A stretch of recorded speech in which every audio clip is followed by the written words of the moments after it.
안녕하세요. 반갑습니다. W 공동체 여러분. 1월 세 번째 주 주일 순모임 쉐어링 가이드 영상으로 만나 뵙게 되었습니다.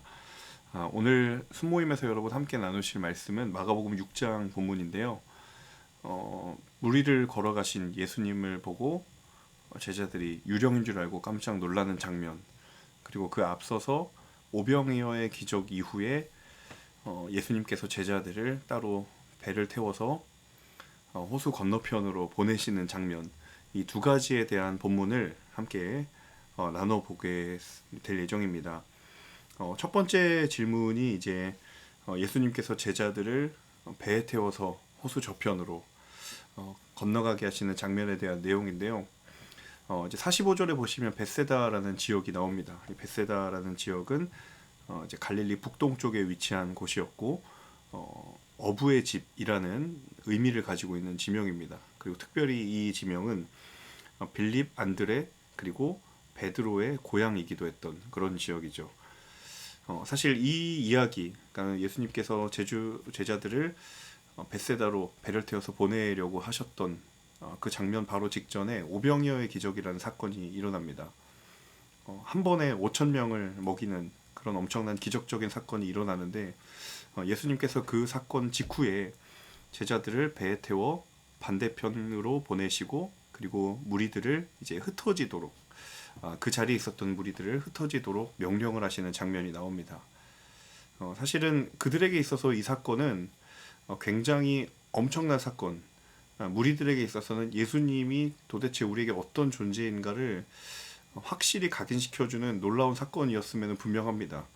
그런데 문제는 그 사건을 행하신 예수님의 목적과, 그리고 그 사건을 바라보는 수많은 군중들의 욕구와 그리고 기대와 바람이 너무도 크게 다르다라는 것을 예수님이 너무 잘 아셨다라는 것이죠. 사람들의 생각에는 예수님이 이제 로마 제국의 치하에서 압제받는 그런 우리의 현실들을 이 예수님이라는 존재가 해방시키고 우리를 자유케 하시고, 그리고 결국에 우리의 억압받는 이 식민지 현실을 예수님이 그걸 해결해 주실 것이다라고 하는 그런 어떤 현실적이고 정치적인 왕으로서의 예수님을 생각했는데, 사실 예수님이 그곳에 오신, 이 땅에 오신 목적은 그들의 생각과는 전혀 달랐던 것이죠. 근데 여러 기적들과 또 말씀들을 말씀하시고 행하시면서도 예수님은 늘 그들의 기대와 생각이 자신의 의도와는 전혀 다른 길로 가고 있었다라는 것을 알고 계셨던 거예요. 그래서 예수님께서 소위 말하는 특단의 조치로 제자들을 반대편으로 보내시고, 그리고 무리들을 흩어질 것을 명령하셨던 것입니다. 분명히 은혜의 사건이 있었고 은혜의 현장이 있었지만, 사실 예수님은 그 은혜 이후에 그들이 바라보아야 될 것이 무엇이고, 그들이 생각하고 그들이 향하여야 될 것이 어떤 것인지를 다시 한번 정리하기를 원하셨던 예수님의 마음이 있었던 것이죠.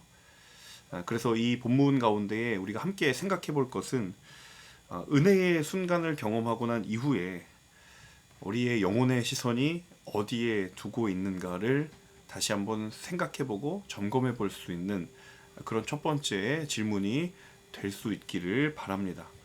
분명히 오병이어의 기적이라고 하는 것 자체는 엄청난 기적의 은혜였지만, 사실은 그것이 지나가고 또 하나님과의 관계와 영적인 만남을 계속하게 나갈 수 있는 그 비결이 무엇인지를 생각해 보게 된다라는 것이죠. 또 한 가지는 이제 물 위를 걷는 예수님에 대한 이야기입니다. 물 위를 걸어오시는 예수님을 본 제자들의 이 놀란 반응에 대해서 본문이 전하고 있습니다. 본문에 보시면 49절에 유령인 줄로 알고 소리를 질렀다라고 이야기를 하고 있는데요. 이 그들이 가지고 있었던 그 두려움의 정체에 대해서 생각해 보면 좋겠습니다. 분명히 상징적으로 주님은 제자들에게 다가오셨습니다. 그럼에도 불구하고 그들은 다가오시는 예수님을 오히려 두려움으로 생각을 했고 그렇게 여겼던 것이죠. 이제 고대 유대의 문헌에 따르면 이 유대인들의 인식 안에 물 위를 걷는 존재는 신적인 존재로 생각하는 경향이 있었습니다. 바꿔 말하면 지금 본문에서 물 위를 걷는 예수님이 유령인 줄 알았다라는 말은 사실 그 당시에 오히려 유령이라고 하는 존재는 무리를 걸을 수 없는, 그러니까 신적인 존재보다 더 낮은 존재라고 생각을 했음에도 불구하고 마가복음은 예수님을 본 제자들이 유령을 본 것 같았다라고 이야기를 하는 거죠. 그러니까 이 제자들이 예수님을 어떻게 생각하고 있었는지, 예수님을 향한 그들의 믿음의 수준이 어느 정도였는지를 이 마가복음에서 그들의 믿음의 연약함을 드러내주고 있는 것이에요. 주님과 친밀함이 믿음의 목적이고 우리의 믿음의 본질이라는 것을 우리는 잘 압니다.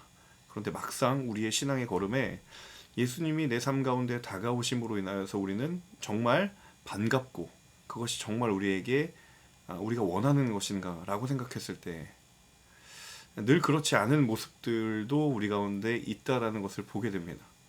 오히려 예수님이 가까이 옴으로 인하여서 나에게는 그것이 부담이 되기도 하고 또 다른 무언가의 책임으로 느껴지는 경우는 있지 않은지, 차라리 적당한 거리를 두면서 너무 멀지도 않고 너무도 가깝지도 않은 그런 주님과의 적당한 거리를 내가 나도 모르게 원하고 있었던 것은 아닌지, 내 믿음의 수준이 하나님을 더 가까이 하기를 원한다고 입으로는 이야기하지만 사실 우리의 믿음의 걸음을 놓고 보았을 때는 오히려 멀지도 않고 가깝지도 않고, 사도 요한이 요한계시록에서 경고했던 것처럼 차지도 않고 뜨겁지도 않은 그런 적당한 신앙을 두고 살아가려고 하는 그런 우리의 마음에 욕구가 있는 것은 아닌지, 오늘 이 제자들의 모습을 통하여서 다시 한번 생각해 보게 됩니다. 결국 그 믿음의 어중간함이 결정적인 상황에 마주했을 때 예수님을 주님이 아니라 유령으로 보게 되는 그런 믿음의 연약함이 탄로났던 것은 아닌가라는 생각을 오늘 이 본문을 통해서 해보게 됩니다. 우리의 믿음은 어느 자리에 있는지, 혹시 나에게 있어서 그냥 그저 익숙한 신앙, 적당한 믿음으로 나를 그렇게 그 자리에 두게 하려는 그런 우리의 삶의 영적인 유혹과 도전은 무엇인지 한번 생각해 볼 수 있는 그런 질문이 되면 좋겠습니다. 네, 두 가지 오늘 이야기인데요. 사실은 전체 이야기에서 연장선상에 있는 이야기지만 어쨌든 예수님께서 제자들과 또 무리들을 향하여서 갖기를 원하셨던 그 믿음의 본질과 그 믿음의 목적, 그 믿음의 본질을 다시 한번 생각하시면서 오늘 이번 주일 주일 순모임의 시간 가운데서도 하나님 우리에게 주신 믿음을 원하시는 모습이 무엇인지를 함께 생각해보고 또 함께 나눠볼 수 있는 그런 질문이 될 수 있었으면 좋겠습니다.